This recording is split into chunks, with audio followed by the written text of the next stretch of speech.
Ayan. Good morning mga boss. Ito na yung Inmax kapo, no? Na binaklas natin. Sa kaibigan nyo ito yung mayari nito dahil dito. Ito lang yung sanhi kung bakit pa-overhaul tayo. Naputol kasi yung dulo nito.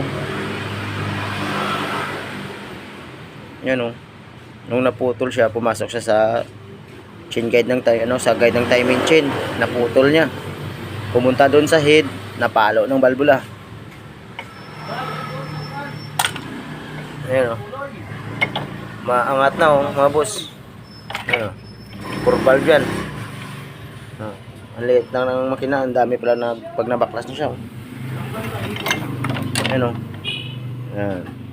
Ayan o, mga pudpud na bakal o. Kaya, kahit ano lang.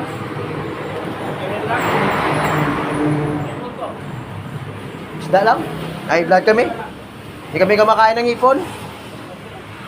Diba, kahit malaki yan, hipon pa rin sa amin dun sa Negros. Pasaya na yan eh. Ano mga boss, yung max natin, no?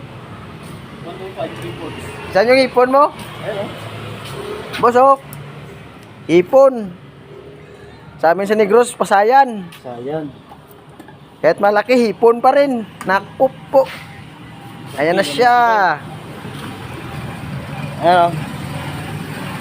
Dahil dun sa timing chain, no?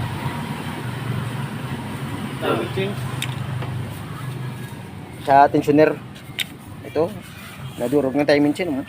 Baloktot na. Kapagkita ko ito sa may-ari. Kaya binibidyo ko para in case na maayos na. Alam niya. Tapos oo, ipon. Kahit malaki, ipon pa rin. Aray ko. sa Negros to, pasayan na to eh. Pasayan. Putian to eh. Dito hipon, kahit lukon hipon. Oh, tuloy pa oh. Aray, tuloy.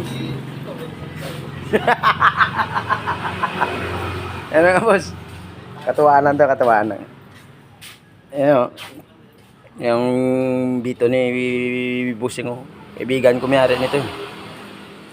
Ayan. Yung pyesa nyo. Dami. Sige mga boss. Bubuhin ko muna.